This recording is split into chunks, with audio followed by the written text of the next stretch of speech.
পাকিস্তান মাঠে আসুক না আসুক ভারতকে ঠিকই সব কাজ নিয়ম অনুযায়ী করতে হবে, যার মধ্যে প্রথমটি হলো শ্রীলঙ্কায় উড়াল দেয়া। আইসিসির নিয়ম অনুযায়ী নির্ধারিত সূচি মেনে অনুশীলন, সংবাদ সম্মেলনেও ভারতীয়দের করতে হবে অংশগ্রহণ। নিয়মের ব্যত্যয় হলে ভারতকে পাকিস্তানের সাথেই করতে হবে পয়েন্ট ভাগাভাগি।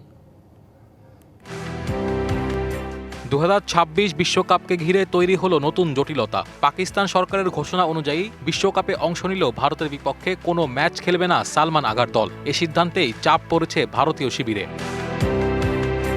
15 ফেব্রুয়ারি নির্ধারিত ভারত পাকিস্তান ম্যাচের দিনে পাকিস্তান দল হোটেলে অবস্থান করলেও ভারতীয় দলকে উড়ে যেতে হবে শ্রীলঙ্কার কলম্বোতে। আইসিসির প্রোটোকল অনুযায়ী পূর্ব নির্ধারিত পরিকল্পনা মেনেই এগোতে হবে সূর্যা কুমারের দলকে। সংবাদ সংস্থা ANI-কে বিসিসিআইয়ের এক সূত্র এ তথ্য জানায়।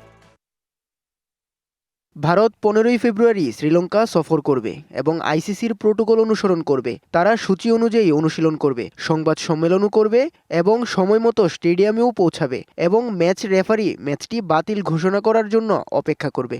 বিদেশ থেকে দেশে রেমিটেন্সের টাকা আসে নিরাপদে, তাই আজই আপনার আপনজনকে বলে রাখুন রেমিটেন্সের টাকা যেন শুধু নগদেই পাঠায়। ভারতের বিপক্ষে ম্যাচ না খেলার সিদ্ধান্ত সহজ ছিল না, তবে তা প্রয়োজনীয় বলেই মনে করেন পাকিস্তানের সাবেক ক্রিকেটার মোহাম্মদ ইউসুফ। তার মতে বিশ্ব ক্রিকেটে ক্রমেই সুবিধাবাদী মানসিকতা প্রভাব বিস্তার করছে, যা বন্ধ হওয়া জরুরি।